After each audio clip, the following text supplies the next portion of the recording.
Great. So hi everybody and welcome to the Ref User panel on online resistance. Thanks for your patience with a little technical setups and thank you for coming back after lunch and not just sitting in a park enjoying the sunshine. So we've got three really great papers from three researchers here today on how the social web is intersecting for spaces of resistance and people to do subversive things with it. And I know I for one have come out of some panels, the one talking about infrastructure and activism, where it made the online web look like a scary and very big and very, very total system. So I think it's really great to have that other point of view where there's chances for subversion, grassroots resistance rising up. And we've got kind of three different case studies of how that might happen. So we'd love to get some Twitter activity. I have no Wi-Fi in here at all, but hopefully some people do. Just a reminder to use the hashtag B6 for this panel so we can see you on the hashtag. So, as Jay was saying, I'm here to talk about the resistance potential of Tumblr. And I do that because I propose Tumblr as a site for feminist world building that on the one hand provides a safe space from harassment and discrimination for those who are misguided in their everyday surroundings, and on the other hand as a place for nuanced political discussion among the already politically engaged. I wanted to start just with a few concepts because this is a conference that's supposed to be not only academic, and just wanted to lay the grounds on what we're talking about. So social media scholars, Dana Boyd and Julie Goodman, define social networking sites as online environments in which people create a self-descriptive profile and then make links to other people they know on the site, creating a network of personal connections. And this is true for Tumblr in the sense that its users connect to each other and form networks of personal connections. But Tumblr also differs because it also functions as a blogging platform that probably you know, meaning that every user has a blog available also for non-users to see. So the social network aspect in combination with the public blogging, it would make Tumblr unique and especially suited for feminist discussion and community building. Through the blog, one can create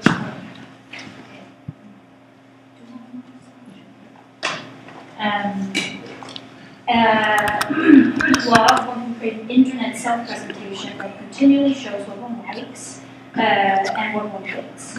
But in contrast to most traditional blogs, one's readers don't have to exclusively type in the URL to the blog to see one's latest posts and updates, but can just log into Tumblr and see organically what one posts at a time.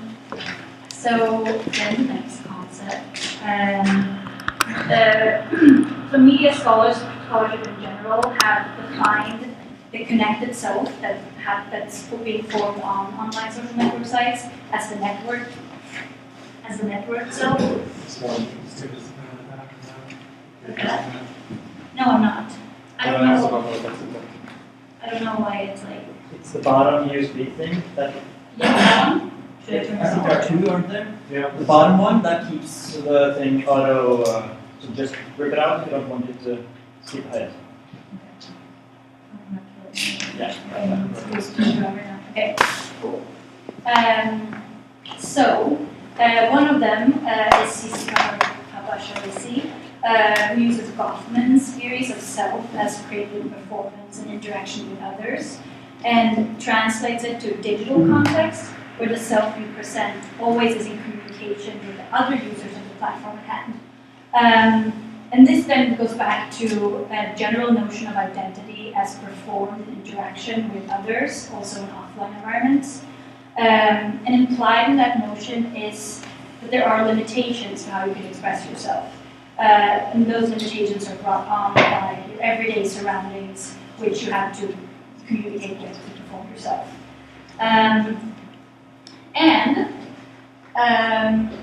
So within this identity framework, with the emergence of the internet,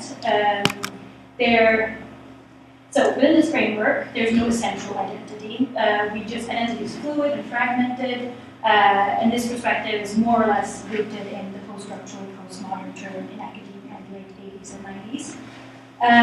So when the internet became more accessible, the notion that this was the place that would finally free us from the limited identities of our everyday lives took hold.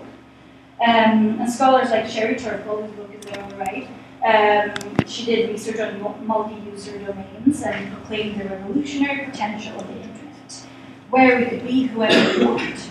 Funny fact, she has since reversed her position completely and it now thinks in very broad, generalizing terms that internet is ruining our personal internet. But, and one of the other prominent theories in this era, sort of not maybe particular about internet identity, but yeah, this is from Donna Haraway's Cyber Manifesto, who I'm sure most people are familiar with. I just love that picture, so just had to include it. Okay, so I'm just gonna typical Tumblr feed from the background when because the thing that happened during the past, I don't know, almost 20 years when the emergence of social networks and we have created ourselves on social networks, and it's been pretty obvious that the dream of internet as utopia has been abandoned and corporate interest has taken over and social networking sites have shown to be not as free as they seem. Media scholars like Alice Marwick, who I actually think is in another room presiding over a panel right now, has shown that there are limitations to the identity formations available on social network sites caused by the fixity of the ways in which you can build a profile on a particular site. So what makes Tumblr different? Taking all of this into account, potential internet self-presentations and its clear limitations, I argue that Tumblr provides an alternative whose structure is particularly suited for feminist and queer activism. And like I said in the beginning, the social network aspect of the site in combo with the public blog makes it unique. You both have the opportunity to keep an old school blog where your posts are gathered chronologically, while these posts at the same time are posted in the followers feed like this.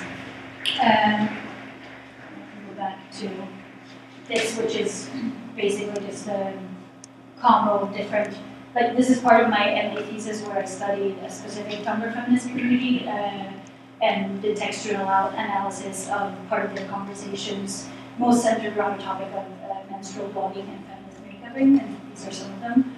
And then on the top is just Glitter Kid from Plot for this, which is a reference to Live for This, I hope. Yeah, but if there was any doubt. So the collaborative act of blogging around certain topics, like menstrual blogging and feminist makeuping, through posting pictures, videos, and text, describing it, tagging it as menstrual blogging or feminist makeuping, creates both a digital archive of such posts and a sense of belonging among the Tumblr users participating in the conversation. For Dana Boyd, persistence is one of the defining aspects of network public, a term with which she describes the kind of shared public created on social networking sites. Boyd differentiates between the ephemeral quality of speech in unmediated publics, such as day-to-day interactions with friends and family in person, and the lingering work persists beyond the end of the conversation itself. Voice is already written down and recorded. The persistence of digital speech makes it easy to assemble into an archive. It also allows for asynchronous communication. Questions and answers don't have to exchange at the same time, but can instead be spread out over a period of time, allowing for long-term conversations to develop. And on Tumblr, the shared memory of previous discussions influence the way new contributions to the conversations are made. The Tumblr feminist doesn't have to explain from scratch why and how topics like menstrual blogging can be politically valuable, because they themselves, and those they're writing for, have taken part in earlier discussions or are generally aware of the theory behind them. It's almost as if being well-versed in feminist theory is established, and to get the in-joke, you have to know the theory behind it. And obviously, these features of Tumblr doesn't eliminate the risks for being trolled, and also since Yahoo bought Tumblr, there is occasional advertising in the feed, which means using Tumblr is now just another place where you as a user are being sold as a consumer to a third party paying for the ad. But the Tumblr users I've looked at and the community I see myself as part of, including the larger social justice discourse on Tumblr, they're self-reflexive and aware of these risks. And I argue that they use Tumblr to have political, theoretical, and passionate discussions and debate, and form community around their shared interests. How am I on time? Okay. And in my thesis, which is paper it's on, I argue that the archiving function of Tumblr allows for a formation of a feminist archive. You can comment on one user's post, but that user cannot respond to your comment without reblogging the post, i.e. posting it again. Why the conversations happening on the site largely take place in the form of reblogs. So it means that every addition to a conversation being had is being reposted, i.e. posted again to the followers of everyone involved in the conversation. And this creates a space where discussion takes place not in the comment section of a singular particular blog post, but becomes public and reiterated for all followers and other readers to see. For discussions around feminist issues, these conversations provide a sort of public record of what is being said. One of the things I argued in my thesis was that a newcomer to the conversation can go back into the archives and read these discussions to learn what has been said, making it a unique form of online community where the vernacular of a particular groups become accessible to new users, which in the context of supported feminist and queer communities is extremely important, as the new user might not have anyone in their physical surroundings to provide support and or knowledge about feminist and queer issues. And I sort of rethought this argument a little bit since I finished it a year ago, because there are like things that make it not so easily searchable. Like if the user changes their username, the URL you have saved doesn't work anymore because like all their old URLs are changed with the new username and stuff. But I think that's sort of a kind of relieving thing anyway, because it like makes it harder to, it makes it less vulnerable to surveillance and yeah, I don't know, just becomes part of the more anonymous part that goes with the anonymous screen names and so on.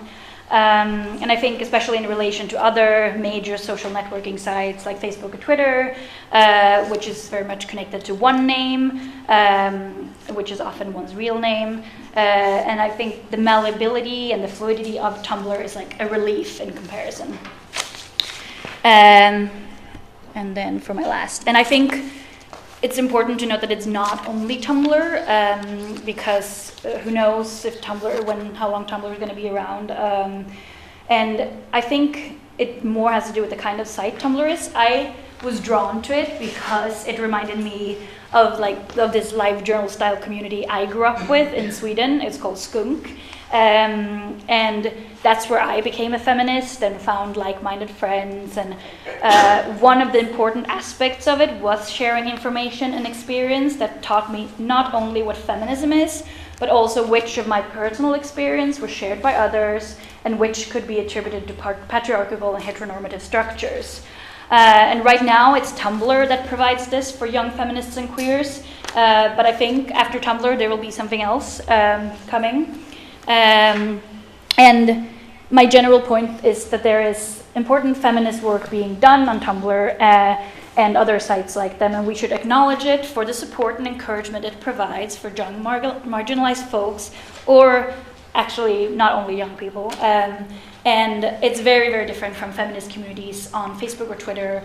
And overall, I think this is, I know you were going to have a critical, more critical piece, but I mean, in academic media studies, there's so much critique about, how internet is not what we wanted it to be, and it's so terrible all the time. And I think it's important also to acknowledge the places where change is happening and people are working with what they have, even if it's partly imbued in corporate structures. So yeah, thank you.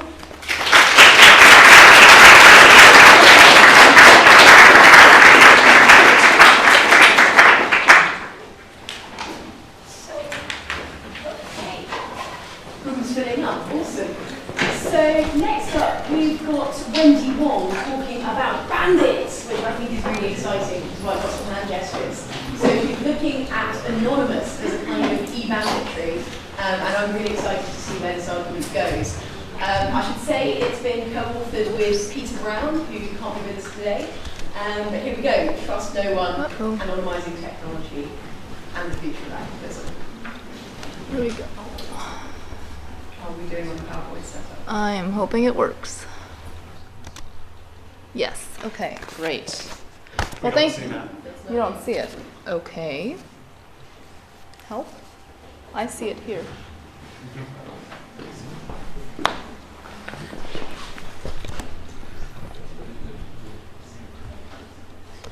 So while that's getting set up, I'll just start talking.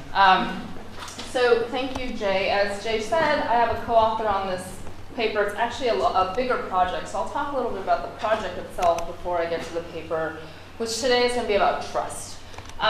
So Pete and I started working together about 2 years ago. Pete used to be my student at the University of Toronto. He has since moved on to do real-world work while I toil on in academia.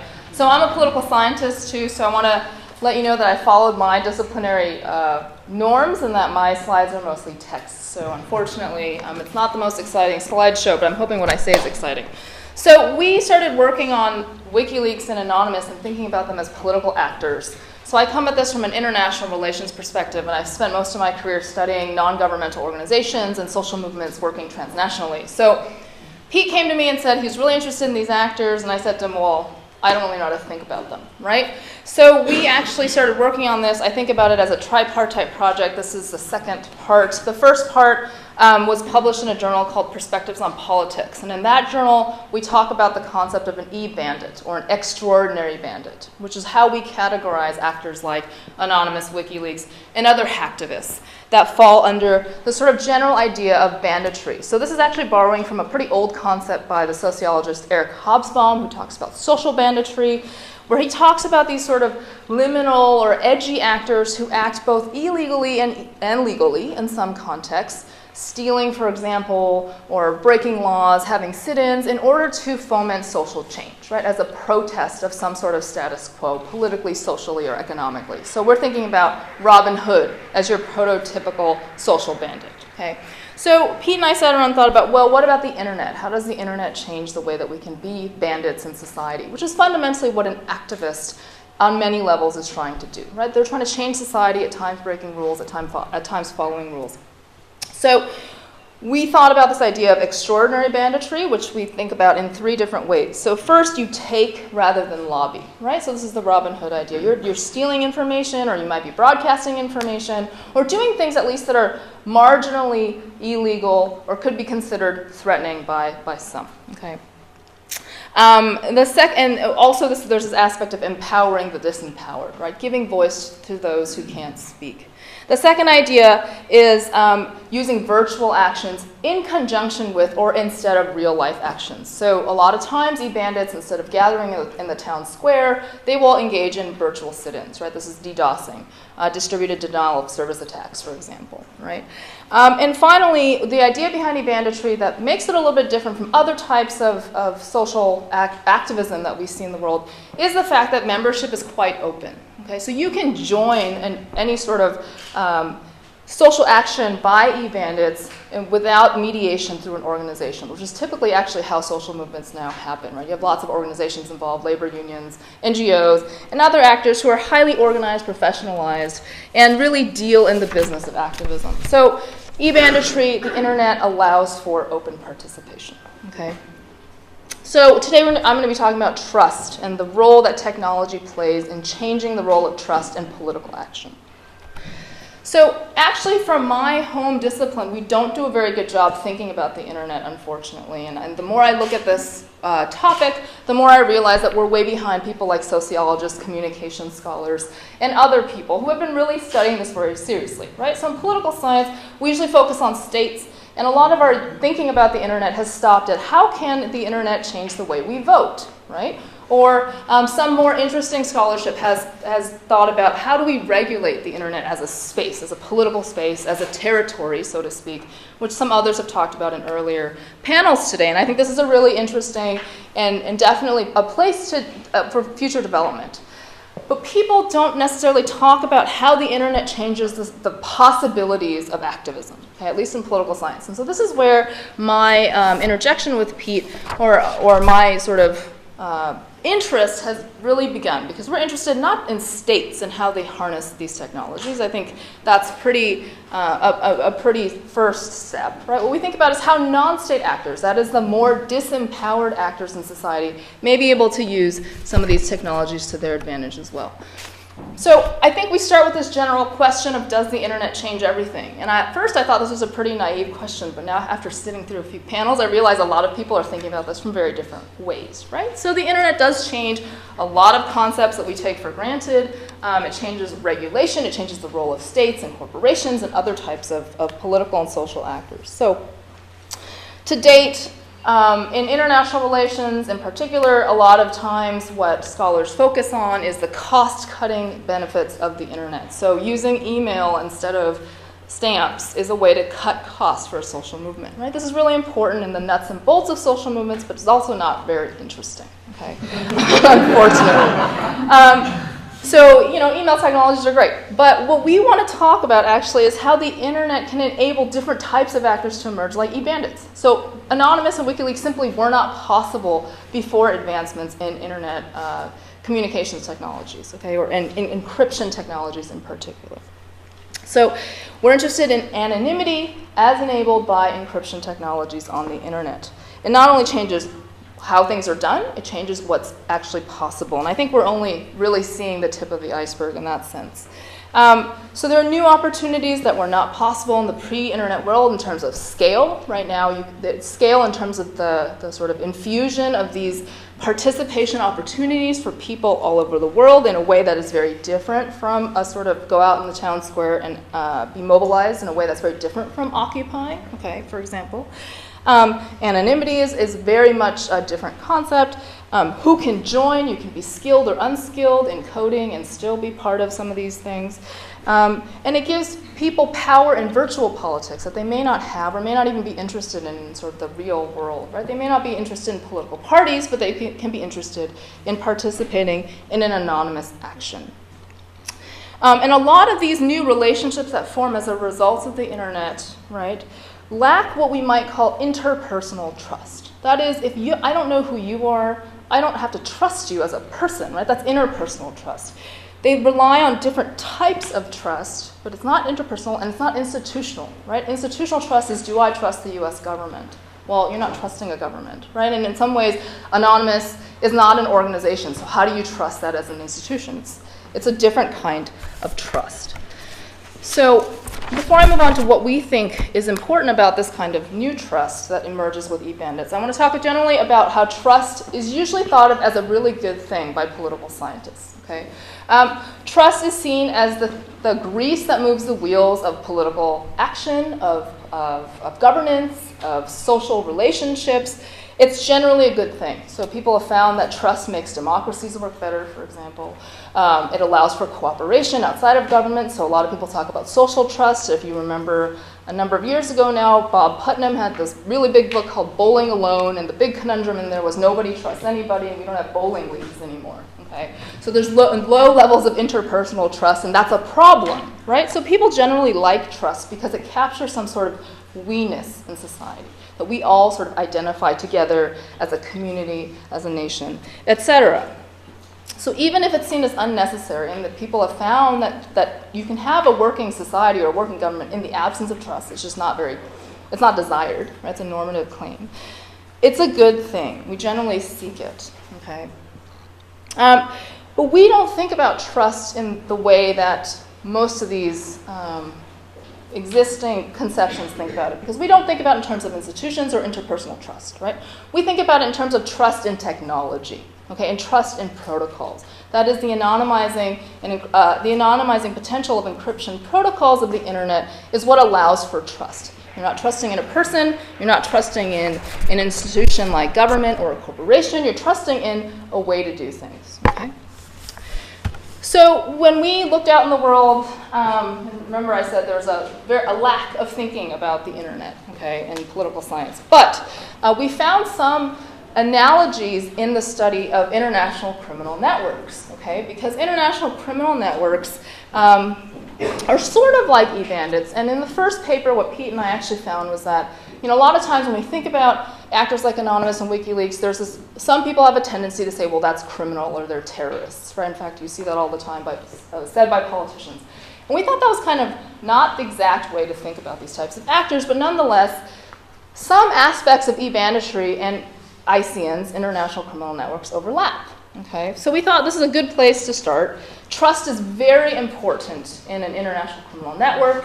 The big overriding lesson from all of the stuff that's written out there about the mafia or the drug trade is that interpersonal trust is key, right? That's how you know the guy you're giving the drugs to isn't going to screw you, right? That's because you trust him. You trust him either from family ties, community ties, or you know somebody who trusts that person. So there's a really immediate connection. So knowing that, we thought, okay, this is kind of an interesting thing because E-Bandits don't rely on that level of interpersonal trust, right? But what makes some of the insights interesting about ICNs in conjunction to E-Bandits is that they have what's called a concealment coordination dilemma, right? When you have a network, like if you have criminals who are trying to get stuff done, drug trade or whatnot, you need enough coordination, that is enough, people need to be able to see you enough for you to be able to work with each other, right? So you do need to know who you're working with, and you have to have some level of organization. But you also have to conceal a lot of your actions, right? Because you're trying to hide from the feds or you're hiding from somebody, okay? So there's this dilemma between how much do we coordinate versus how much are we going to hide from the government, the public, et cetera. Because that's kind of, this takes place within E-Bandits or among E-Bandits, right? Because to a certain extent they're hiding behind these anonymous identities, but to a certain extent they also need to be known enough that they can actually work collectively and launch either missions or other sort of protest actions, right? So this is something that we found to be really analogous to our interest in E-Bandits. Now there are lots of different protocols for hiding online, so I won't get into that, right? But this slide is basically increasing levels of both security for those involved in an exchange and also removal of obvious transmission belts, I suppose, right? Going from PGP, which is pretty good privacy, right? You're sort of a low level of encryption where you could verify the sender, but the contents of an email are sort of encrypted, to P2P encryption, right? Where you don't even need a server or a set of servers to go through, and you're just transmitting information from one smartphone to another, right? So these are varying levels of how to hide yourself online. Now, encryption is a really politicized thing, and the US government has always sought to constrain encryption technologies, right? So, in fact, it's unsuccessfully tried to call it a munition, right? Because it really sees it as a security thing, like something to do with security. And it's sort of, it's really key to the way that states have started thinking about security. So these varying levels of encryption, of course, come with also the incentive for states to regulate, if not prevent others from using these technologies. Okay. So when you have anonymizing technologies and when you have encryption protocols, right, activists or people who want to interact with each other don't necessarily need to trust one another, right? What they need to trust is the technology that binds the relationship. Okay? So they move their trust away from their faith in one another to the faith in the technology. And this is kind of akin to trusting law, for example, right? Trusting that law will sort of regulate your relationships between other people. This is also maybe a way to think about it is how we trust the ratings of sellers and buyers on eBay, right? We're trusting that the reviews that other people have provided tell us something about the trustworthiness and the goodness of who we're exchanging money with or goods with, okay? So trust under anonymity hinges on a trust in technology. And in the sense that you don't have interpersonal relationships and you don't know who's on the other end, this also creates a sort of sense that no one is particularly accountable, right? You don't know who those people actually are. Now, this makes it possible for activists to use things like to engage in activities such as defacing websites, DDoSing, and hacking, because anonymity to a certain extent can hide who they are. Okay, it can make it hard for people to figure out who did what. And it also enables others to leak information, right? And WikiLeaks in particular, as I'll talk about in the next slide, has really relied on their brand of anonymizing technology to protect the identities of possible whistleblowers, okay? And this sort of anonymity is liberating in a number of ways, right? It allows those who participate at least a feeling of, if not actual, freedom from the law, okay? Feeling that because my identity is hidden, that if I'm engaging in sort of questionable behavior, this is something that can't be linked to my actual identity, my actual being.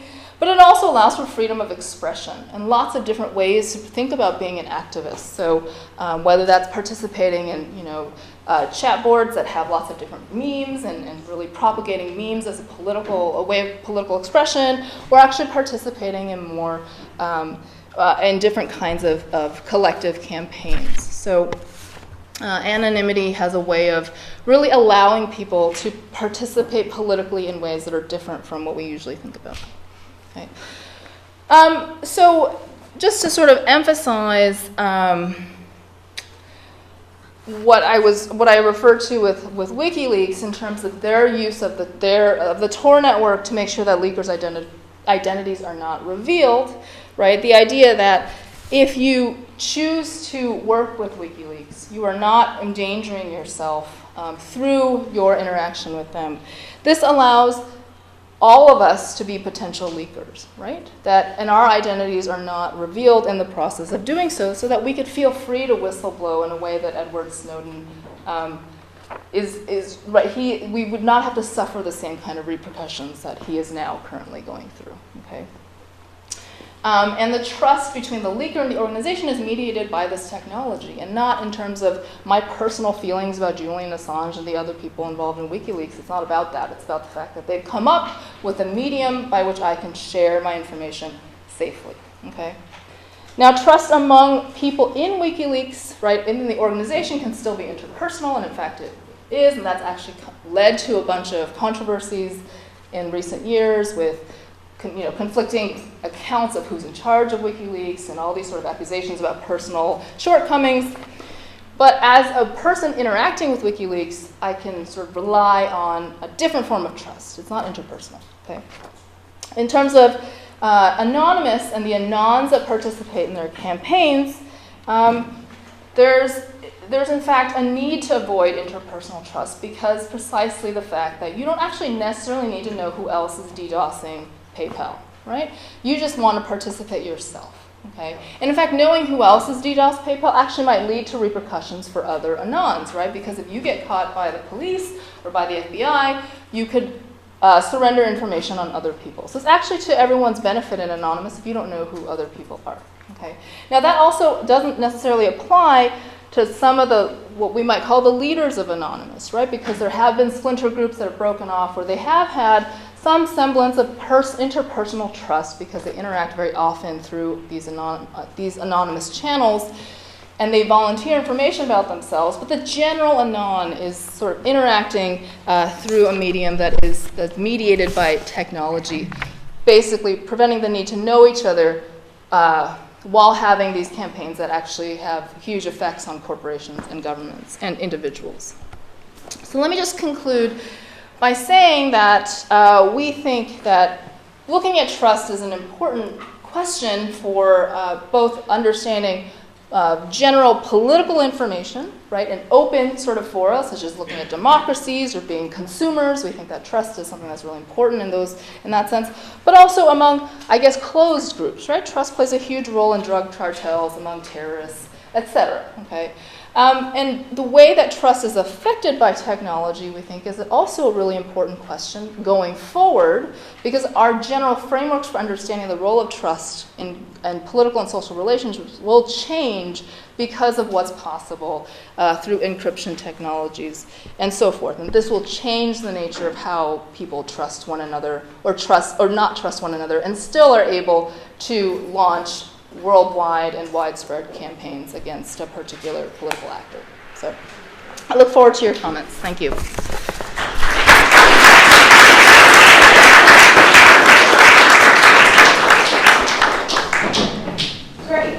was absolutely fascinating. I'm sure we'll get a lot of comments on that later. So we're running quite well for time. We've got half an hour left.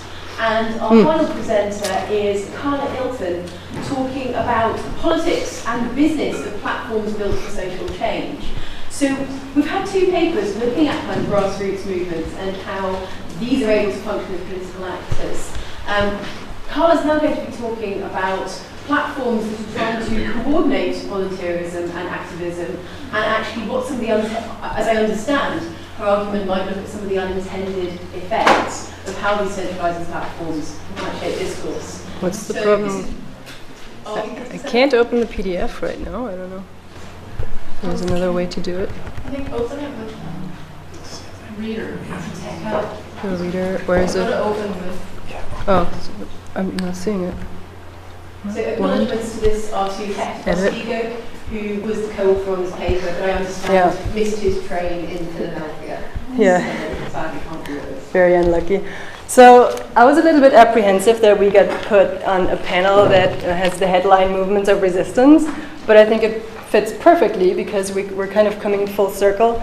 There is no anonymity in our case. There is probably nothing subversive in our case. I don't think there is any resistance in that case, but that's a result of our research, and we started out looking for those things. So I think that actually fits very nicely, and you have introduced a couple of concepts that I'm going to use. So I think I could actually use the title of Fredrika and tweak it a little bit to say the conformist potential of restricted social work sites. So this project started out in 2011 when Hector Postigo at Temple University invited me to work with him on this. And it's also the year that Jennifer Earle and Katrina Kimport published what was probably the first seminal work in social movement studies to actually try to look at digital technologies and the web.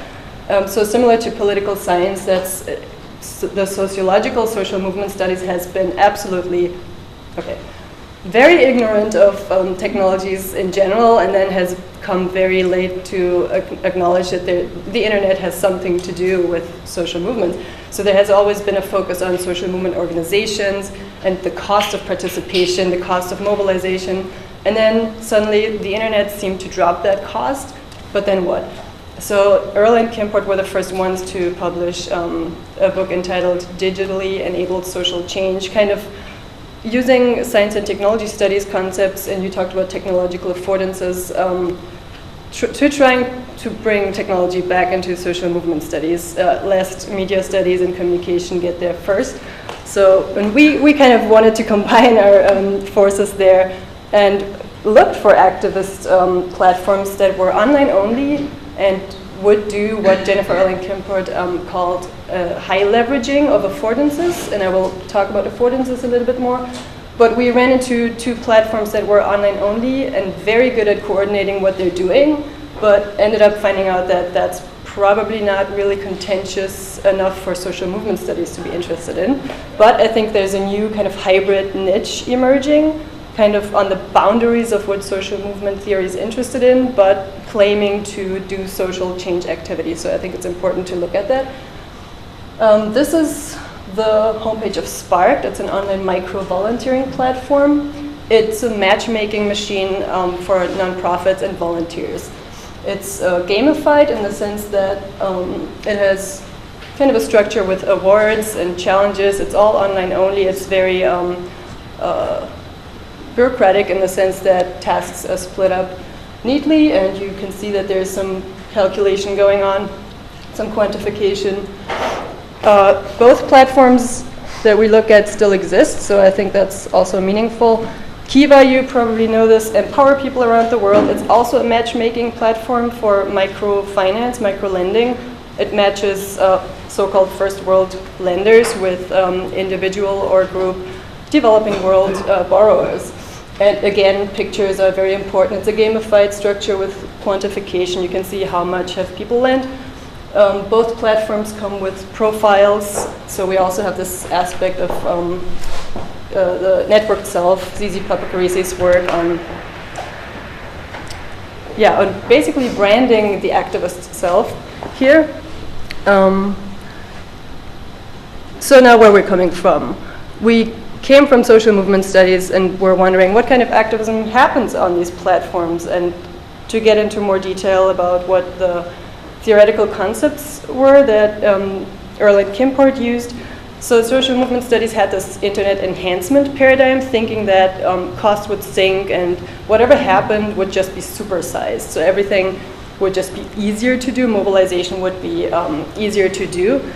But then what happens is there any qualitative shift to that? So is there any real qualitative transformation? Are there any things happening online that are really different from what happened before? So other than e-petitions, for example, what do online-only platforms do in terms of activism for social change? So that would be called internet-enabled, or e-movement, according to Kimport.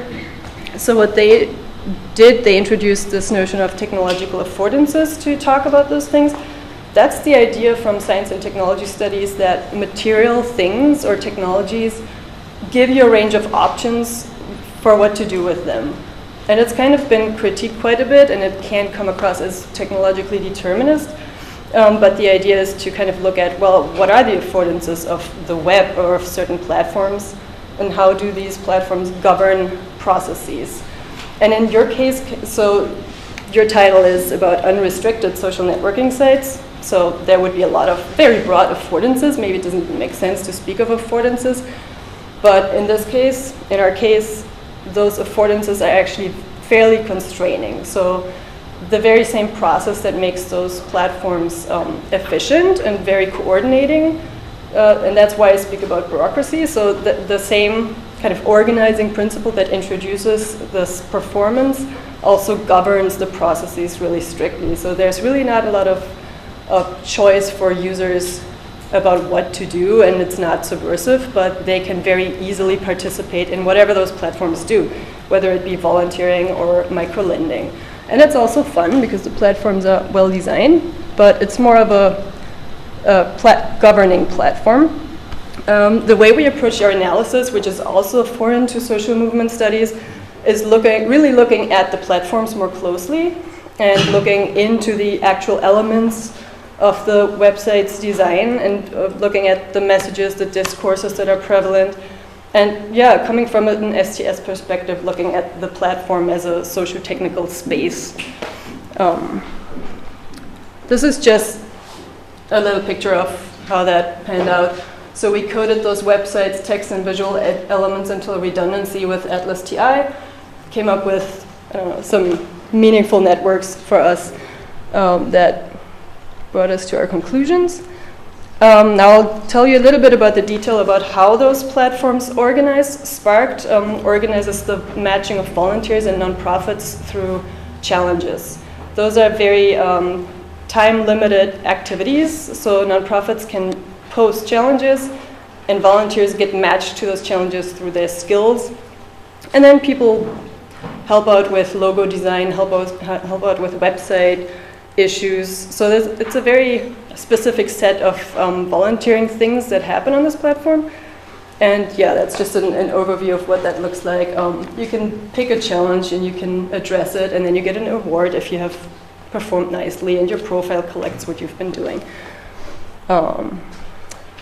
So it's been working pretty well, and Sparked also offers that to corporations, which I think is very interesting. Something to go into in more depth later. So corporate volunteering also gets into using those kinds of matchmaking platforms now. The second platform, Kiva, used to look a little bit different 3 years ago. Now it's still the matchmaking platform for individual borrowers and lenders through online-only transactions. Again, you can collect people in your profile, basically, that you have lent to. It's a gamified structure in that there are teams that compete against each other. It's also a lot of fun, and it's a lot of imagery.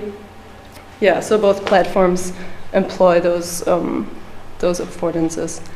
So the question is this really digitally enabled social change that is happening on these platforms? Those platforms are surprisingly efficient and effective in what they're doing, but they don't seem transformative at all. That's what I was talking about to begin with. There's nothing subversive about trying to, I like the quote from the last panel, using soft imperialism very softly in very well organized processes to kind of transplant a logic of lending that we do here to other places. Again, in Spark also specializes in overhead services to nonprofits. So this really ties into the literature on nonprofits too. Nonprofits have evolved into these really professionalized organizations that deliver services, and they now need branding, they now need marketing, they need services from a media industry that they can get through volunteering. So essentially, Spark delivers that, and Kiva specializes too in individualized lending. So both have very, very clear-cut fields of activity that they specialize in, but at the same time they supersize what they're doing. So in the language of Earl and Kimport, both really rationalize this engagement and through these online-only gamified workflows that they offer basically to users. So I would call it specialized supersizing, which is kind of a take on Earl and Kimport's spectrum, where they kind of still have that kind of thinking, well, if it's low leveraging of web affordances, then it's not transformative. If it's high leveraging, it's probably transformative. And now we can see, well, there's high leveraging, but they say they're making a difference, but is it contentious? Is it subversive? Not so much. It's a limited social change agenda in a sense. But then again, looking at the constraining and the user kind of agency here, there are some teams that belong to certain religious institutions, and yeah, just to give you an impression of what a team impact report looks like, for example, the Church of the Flying Spaghetti Monster on Kiva. And that's all.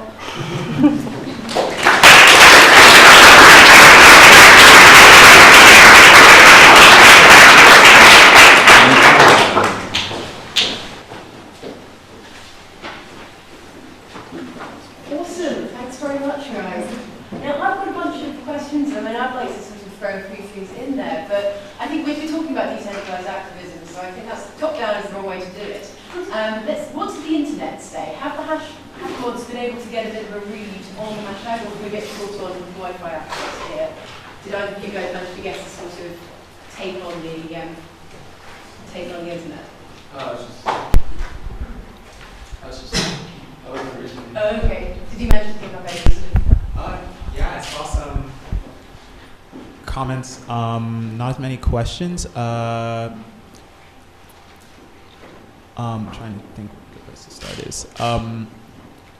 There were actually one comment that I found really interesting was related to Wendy's presentation, which was I don't remember who said it, but though the internet obviously changes the terrain, I think the way they phrased it was activists always have had to trust their technology, so I would wonder how you'd respond to that, I guess.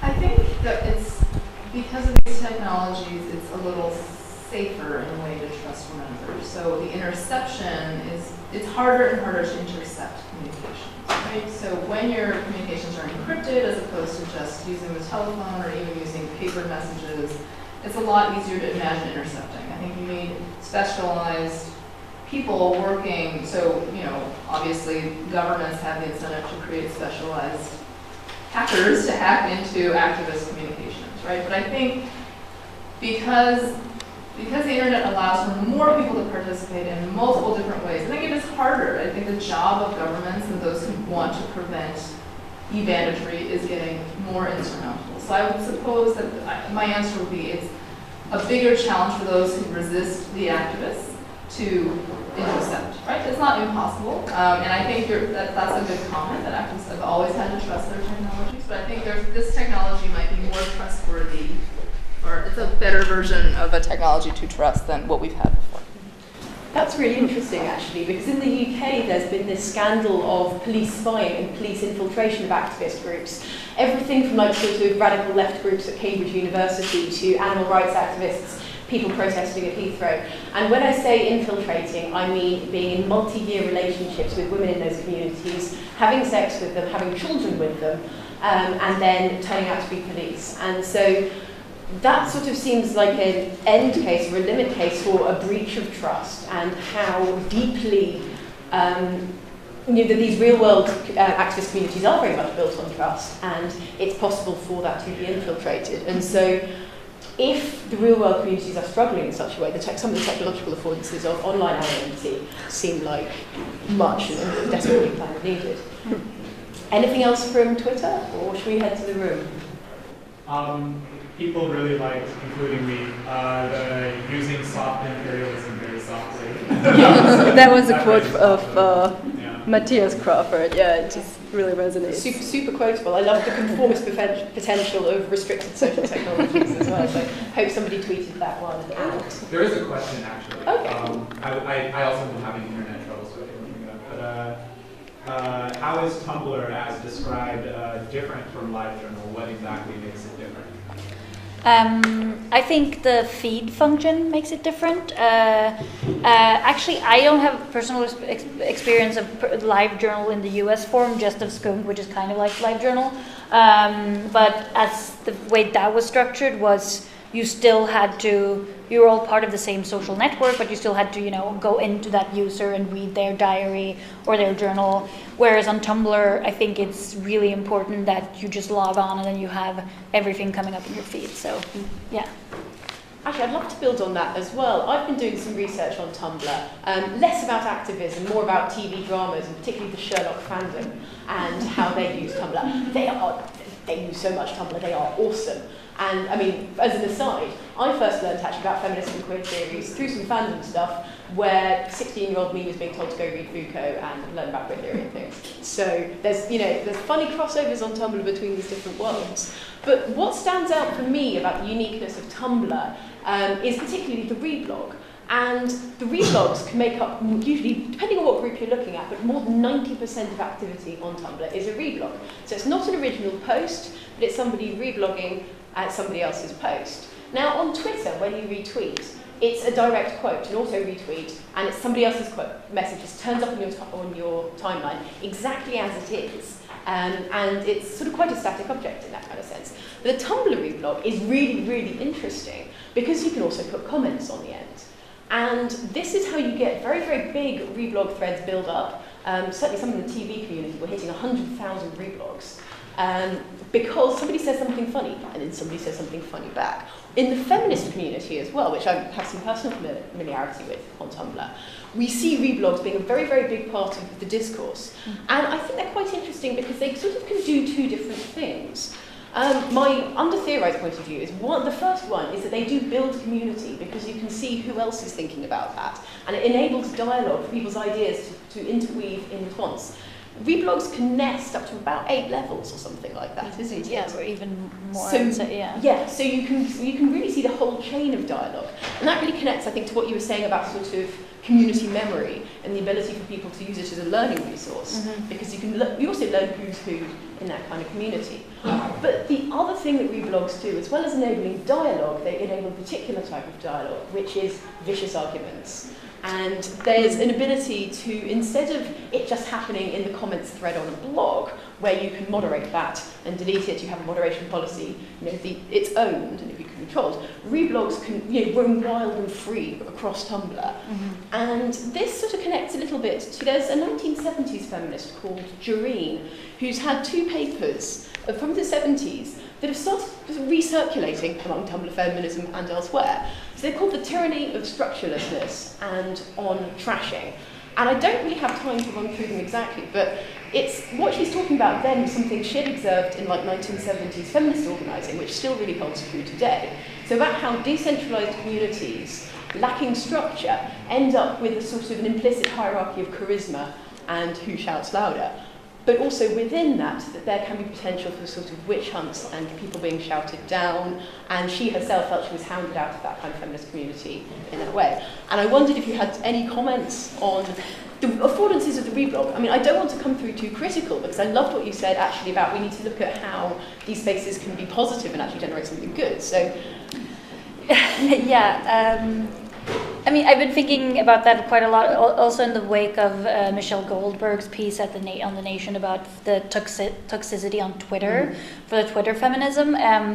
and I think it takes a different, some kind of a different expression on Tumblr. And as you say, there's so much.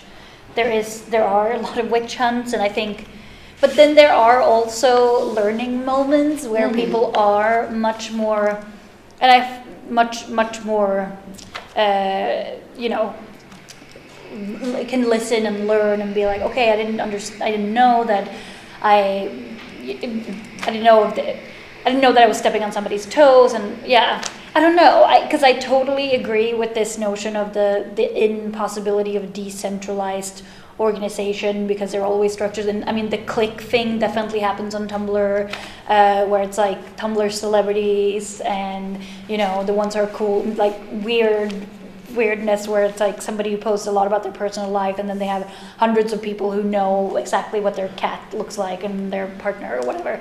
But I don't. Yeah, so I don't know. I think my answer to that is just like there's always going to be comment. I mean, there's always going to be trolls. There's always going to be anger, and I think maybe we should just try to focus on the more positive parts and also not be so afraid of anger. I don't know. That's two really good points. Yeah, you know, the focus on anger can lead to people sort of avoiding these communities because they think it's going to be a really scary, drama-filled kind of space. And actually, as communities, people can also develop norms for how to deal with these kind of arguments and how to de-escalate them. As with any kind of community organising, you have to learn to sort of manage emotions in the room. Yeah. But over to you guys. Have we got questions? And do these need to be on the mic? Is that right? Yeah. Cool. Who wants to jump in first? You? So I'm a volunteer with the Chelsea Manning Support Network. So I'm very interested in the aesthetic social practices within WikiLeaks and activists and their relations to cryptography. In the case of Chelsea Manning, I mean, she was outed by Adrian Lamo and such, but in contrast with Snowden, for several days, the NSA leaks were unknown who was the leaker. And then Snowden came out, and so I'm interested in the relation. He had the options for a cryptographic secure leak versus publicly coming out and authenticating his intent behind his leaks and such. And we're seeing even with WikiLeaks, there's so much intense media speculation into Assange, his personality, so much of what misses the point, but at the same time, their intent and such, their personalities as human beings adds a lot of value to their leaks and such. So just a comment, you want me to? Yeah, I mean, I think that's a really interesting comment, and that's something, so since we started this project, Edward Snowden leaked, did his leaking and whistleblowing, and I think that is a really interesting question, right? And I think that there aren't that many Edward Snowdens out in the world, right? And there aren't that many Chelsea Mannings, to be honest, right? And I think what is interesting about an organization like WikiLeaks is that it allows people who are not willing to bear the kinds of costs that Edward Snowden in particular decided to do, right? It allows for a lot of ordinary people to leak information that they might that they think is worth sharing, whether it's actually worth sharing or it actually reveals information we need to know as a general public. I suppose that's a different question, right? But what it does, it allows people who otherwise might not participate publicly to participate politically. And I think that's the value of WikiLeaks as a political organization. Now, whether you like them or not is a different question, right? But I do think, all the controversies around Julian Assange and Daniel Domscheit-Berg and all these people who are affiliated with WikiLeaks, that's sort of distracting from the function that I think this kind of group plays, and Anonymous and other sort of hacktivist groups. They play a really important social criticism and political criticism role that I do think needs to be acknowledged. I don't think was possible before these sort of internet encryption technologies arose, and really the internet arose, right? So in that sense, I think Snowden and Manning are interesting. They're sort of opposites from one another, right? Because at the time, I don't think that was the intent of Chelsea Manning to out himself and out herself, right? So it's an interesting question. I think that Snowden and Manning are great. It would be a great personality, and also just thinking about their role in whistleblowing, a good study to compare them. So. Any other questions? Yeah. Hopefully this isn't redundant, because it was sort of along similar lines. So the first question is also for Wendy and anybody else who wants to answer as well. I was just wondering, in respect to the question of trust, the hyper criminalization and disproportionate sentencing that we've seen and basically the outing, the de-anonymizing, the like actual outing of many different people, including the huge crackdown that's happened on Anonymous. How do you think that kind of impacts the sort of idea of trust when the technologies aren't reliable, when like Tor can be cracked and broken down, and there actually isn't the ability to kind of have the anonymity that, at least the way that you presented it, seemed like you're saying is actually there and quite secure, and that's if that's what is enabling participation in the face of total criminalization of that activity, how do you think that impacts this question of trust? Yeah, my understanding is that those who have been caught have not been caught because of technological weaknesses, right? It's that they themselves reveal information about who they are. So Sabu is the famous Anon who got outed, right? He revealed information about himself that allowed FBI agents online to actually backtrack and figure out who he was. Okay, so that was him. And I think a lot of the Anons that got caught who were associated with Sabu were then caught because Sabu sort of implicated them, right? So, this is sort of a human judgment and human action that is outside of the technology itself. So I guess if Sabu had not said things that identified him as who he was, we may not have had all of these crackdowns on the Anons that were central to a lot of the campaigns we know and associate with Anonymous.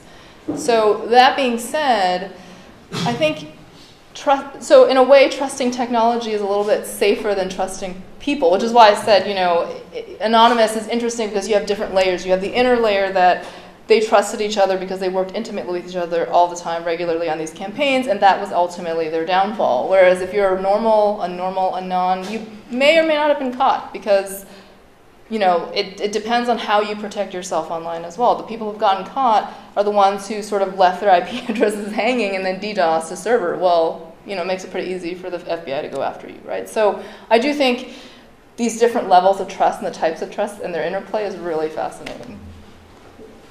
Now, I think we've hit 1:15, and so should probably wrap up. Does anyone have a very, very fast question that they would like to get out? Or are we? I have a Twitter one. Cool. What's Twitter say?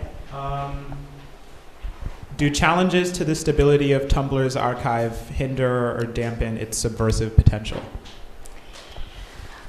To the stability. I don't know. I don't think so, really. I mean... That was my question. Can I qualify it? Yeah. You mentioned the importance of the archive in terms of the potential of these communities to... You mentioned kind of the temporality of it and that they have a length of time to have these discussions.